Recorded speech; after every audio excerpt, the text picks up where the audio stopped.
So before we get into today's video, I'm sure there will be lots of comments asking me my thoughts on events that transpired yesterday in the United States and historically speaking back in 2001 in the United States.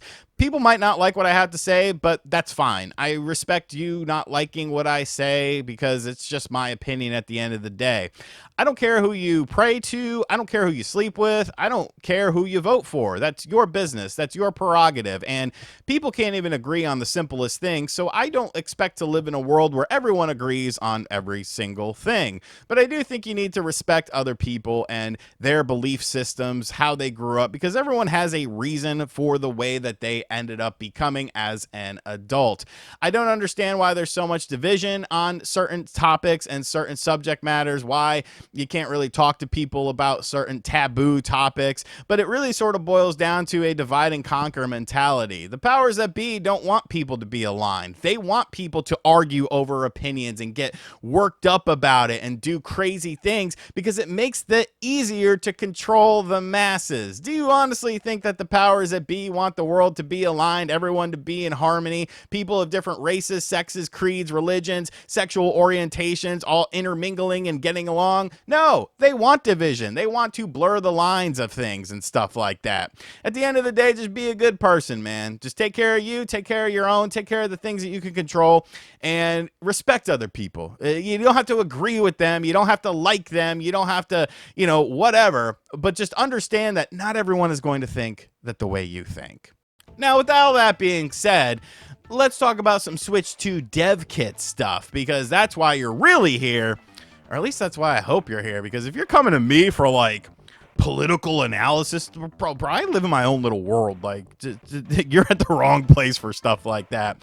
But the Switch 2 dev kit situation has been something that has been talked about a lot, because it seems like certain companies have dev kits and certain companies don't. And then it seems like there's some sort of thing happening within companies that release some Switch 2 versions of games, but then some games still published under their banner and even developed under their banner come out for the Switch 1 instead of the Switch 2 with no Switch 2 version. And it's caused a lot of confusion and I think a little bit of chaos within the Nintendo sphere when it comes to deciding, what's going on with this? What's the sort of thought process that goes into this? Now, Digital Foundry at Gamescom did talk to some game developers, and it seemed like a lot of third-party companies did talk about frustrations happening within the game dev circle when it came to Switch 2 ports. Companies saying that Nintendo told them to just release it on the Switch 1 and stuff like that. Now, of course, some people thought that this was a smear campaign against Nintendo. I don't understand the logic in that, because I think the proof is in the pudding. Why would a game like Shinobi not come out on the Switch 2, even though we're getting multiple Yakuza games on the Switch 2, and those are all made by Sega? But it seems like there's been potentially a little bit more of a light shined on the situation with some recent information, and I think there's actually some updates worth talking about as well. So this information is coming to us from some anonymous game developers that in a published report by Game Reactor. I will have a link to the report in the description box down below. People get mad when it's anonymous game developers, like, oh, there's no way to know if they're really a game developer. It could just be people making stuff up. But in the same breath, it's kind of like, well, if you're a game developer, do you want to be like, hey, we'd really like to release a game on the Switch 2, but Nintendo hasn't given us a dev kit? Do you really think that that's a good optical situation for a company that is, wanting to do stuff on the platform? I don't think so. And that's probably why they remain anonymous, because then people on Twitter will probably stalk them and yell at them like, how dare you talk bad about my Nintendo? So in this report, these were some of the things that were said within it. There is no formal/traditional application process yet to request development kits for Switch 2.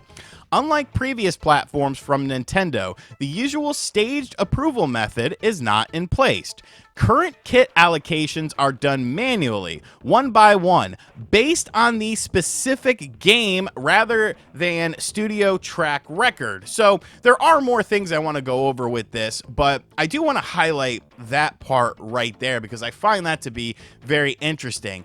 Done on a game-by-game basis, not necessarily by a studio-by-studio basis, which kind of goes to show you that, even companies that do have dev kits may still be having trouble getting enough dev kits to their subsidiary companies within the company themselves in order to get Switch 2 versions of games. Going back to my Sega analogy, Sega is a lot larger of a company than just Sega. There are multiple branches of Sega, from development studios to even bigger companies like Atlas underneath their tutelage. So if only certain segments of Sega, that's some good alliteration for you, are getting these dev kits and are getting access to these, tools in order to make Switch 2 versions of games, but then some segments of Sega aren't getting that, it's kind of like, why? What's the logic in that? Did you not like the game or something like that? Do you have to ask for if you're asking for multiple dev kits, is it based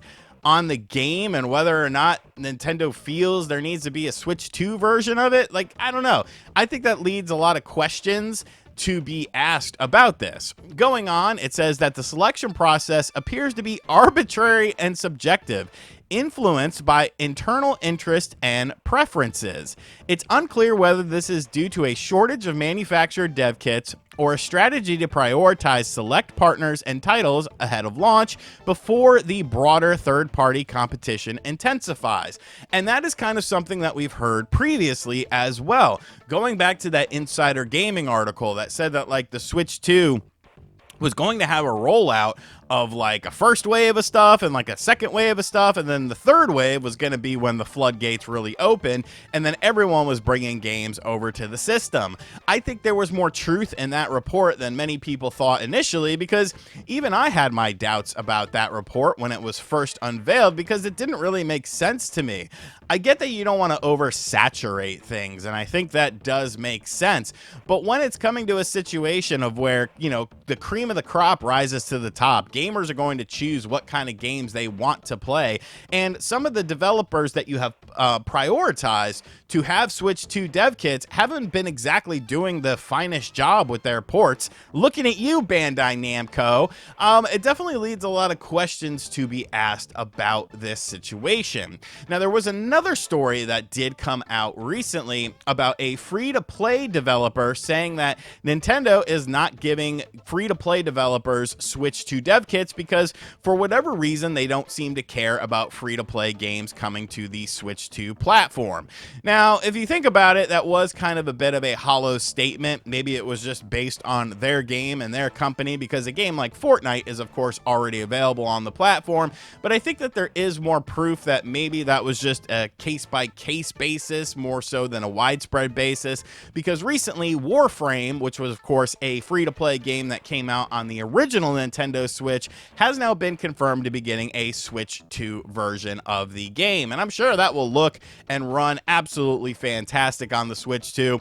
It was honestly pretty much a technical marvel to some degree on the Switch 1, just how much they were able to get out of that system in order to make a really good looking game on the platform. That was really a lot of fun. If you've never played Warframe, it's definitely a game that, there is a bit of a learning curve, but I do think it is a really good experience. But when it comes to this dev kit stuff, I think there is merit to some of the conversations that have been had about it, because of the fact that, when you look at it from an objective standpoint, without having any sort of biases go into it, there definitely have been some questionable things that have gone on. You look at a lot of these upcoming third-party games, they don't have Switch 2 versions. Why don't they have Switch 2 versions? Is it because the company doesn't want to put the game on the platform, or is it because the companies don't have the dev kits in order to put the game on the platform? And I definitely feel like it's the latter more so than the former. Now, of course, tomorrow, well, depending on when you're watching this video, on Friday the 12th, we are getting a massive hour-long plus Nintendo Direct presentation, and I do feel like there are going to be a lot of third-party companies at this presentation.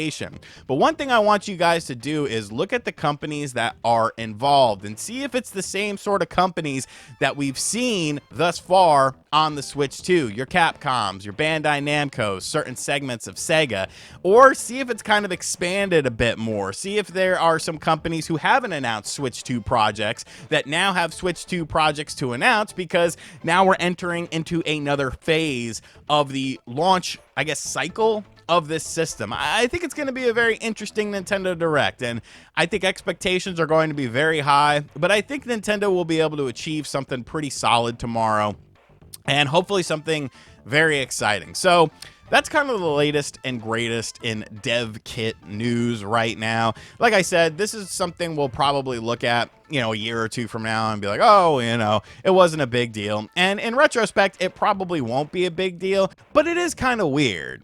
At the end of the day, at the very least, it is kind of weird that Nintendo seems to be almost gatekeeping what games are coming in the launch window of the Switch 2, instead of just letting third-party companies release what they want to release, and then letting the market decide what is popular and what's not popular. But let me know in the comment section down below what you think of this situation. How do you sort of view it?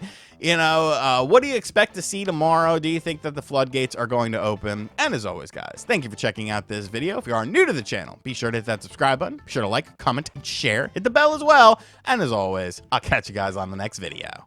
Later.